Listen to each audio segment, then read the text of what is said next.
வாழ்வோம் வாழ்விப்போம். இது இறைவாக்கு. இறைவனிடமிருந்து தன் அடியார்களுக்கு வழங்க பெறும் அருள் அமுதம். ஒன்றாம் அருள் அமுதம். வாசம் வாக்கு ஒன்று. நான் உங்கள் மத்தியில் வாசம் செய்கிறேன். அன்பு கண்களை கொண்டு என்னை தரிசியுங்கள். ஆரவாரத்தை அப்புறப்படுத்தினால் மட்டுமே நீங்கள் அமைதியை ஸ்பரிசிக்க முடியும். வாழ்வோம் வாழ்விப்போம். இறைவனை தரிசித்த சித்தர்கள். கன்னியாகுமரி கடற்கரையில் அப்பா கையை பிடித்தபடி நின்று கடல் அலையை கரைக்கு வந்து போவதை ரசித்துக் கொண்டிருந்தார். நல்ல கூட்டம். கரைக்கு வந்த அலையில் காலை நனைத்து கொண்டிருந்தவர், குளித்து கொண்டிருந்தவர், கடல் அலையை ரசித்துக் கொண்டிருந்தவர் என்று கூட்டம் பல. நினைவோடு இன்று உள்ள கடற்கரை அதற்கு இடம் தருவதில்லை. அன்று கடலில் இருந்த மணல் மேடு, உட்கார்ந்திருக்க கரை எல்லாம் மாறிவிட்டது. இறைவன் சொல்வது 60 ஆண்டுகளுக்கு முன். அப்பாவும் இறைவனும் அப்படியே கரை ஓரம் நடந்து வந்தனர். அங்கு சிலர் கூட்டமாக நின்று கொண்டு இருந்தனர். கடலையே பார்த்து கவலை தோய்ந்த முகத்தோடு. ரொம்ப நாளாவே காணோமாமே என்று ஒரு அம்மா உரத்த குரல் சொல்வது கேட்டது. நமக்கு பாக்கியம் இருந்தாதான் பார்க்கவே முடியுமாம், மருதேல சொன்னாங்கல்ல என்று ஒருவரும்.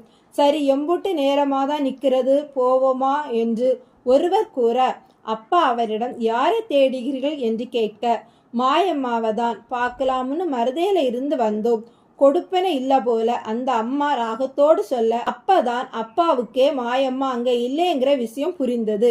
அப்பா பார்த்ததாக கூறினார். தண்ணில மிதந்துட்டு இருப்பாங்க, தரையில வந்து கொஞ்சம் உலாத்திட்டு அப்புறம் தண்ணிக்குள்ளே போயிடுவாங்க, நான் பார்த்திருக்கிறேன் என்றதும், அதான் நாங்களும் பார்த்து ஆசி வாங்கினா நினைச்சதெல்லாம் நடக்கும். நாங்க எங்க நம்மளை பிடிச்ச விதி அந்த அம்மாவை மறைச்சு வச்சிருச்சு. அழுத்து கொண்டது ஒரு பாம்படம்.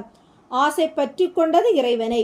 கண்களை மூடி பார்த்தார். தண்ணீருக்குள் உட்கார்ந்தபடி தவக்கோலம். இடுப்பில் மட்டுமே ஒரு கிழிந்த துண்டு சுற்றி இருந்தது. சிங்க முகம், 90 தாண்டிய வயது, குள்ள உருவம், தலையில் குட்டை முடி சிக்கோடு இருந்தது. பார்த்து விட்டார் இறைவன். இறைவன் பார்ப்பதை மாயம்மாவும் பார்த்தது. கண்கள் திறந்தது. உதட்டில் சிரிப்பு. இறைவனுக்கு புரிந்து விட்டது. மாயம்மா இறைவனை பார்த்து சிரிப்பதை உணர்ந்தார். அது தண்ணீருக்குள், இறைவன் கரையில். அப்பாவிடம் நாம் போகலாம் வாங்க என்று அப்பா கையை பற்றி இழுத்தபடி திரும்பினார். நீரிலிருந்து சீரிட்டு வந்து இறைவன் கையை பிடித்து இழுத்தபடி கன்னத்தில் முத்தமிட்டாள் மாயம்மா. இறைவனின் உடம்பு நனைந்தது. அப்பா மட்டுமல்ல, அங்கிருந்த கூட்டம் திகைத்தபடி நின்றது. எதிர்பாராத முத்தம். 2 கன்னத்திலும். இறைவனை பார்த்து சிரித்தாள். முன்பல் ஒன்றோ இரண்டோ தொலைந்திருந்தது. கன்னத்தில் முத்தமிட்டாள் மாயம்மா. இறைவனின் உடம்பு நனைந்தது. அப்பா மட்டுமல்ல, அங்கிருந்த கூட்டம் திகைத்தபடி நின்றது. எதிர்பாராத முத்தம். 2 கன்னத்திலும். இறைவனை பார்த்து சிரித்தாள். முன்பல் ஒன்றோ இரண்டோ தொலைந்திருந்தது. இறைவனுக்கு அவங்க அப்பாவின் அம்மா மாதிரி இருப்பது போல் தெரிந்தது. அப்பா கையை இறுக பற்றி பிடிக்க மாயம்மா சிரித்தபடி மீண்டும் தண்ணீருக்குள் கரைந்தாள். அப்பா இறைவனின் கையை இறுக பற்றி பிடிக்க மாயம்மா சிரித்தபடி மீண்டும் தண்ணீருக்குள் கரைந்தாள். கூட்டம் எல்லோரும் அந்த நிமிடங்கள் செயலற்று நின்றனர். மாயம்மா போனதும், என்னங்க வந்தாங்க போயிட்டாங்க என்றது பாம்படம். இப்போ எல்லோர் கவனமும் இறைவன் மேலே. பெரியவர் ஒருவர் அப்பாவிடம், நாங்கெல்லாம் பார்த்தா போதும்னு காத்து கிடக்கிறோம். அந்த அம்மா வந்த வேகமும் தெரியல, போன வேகமும் தெரியல. இந்த பையனை முத்திட்டு போறாங்களே, ஒன்னும் புரியலையே என்றார். இறைவனுக்கு அந்த அம்மாவின் பூர்வ ஜென்மங்கள் தெரிந்தன.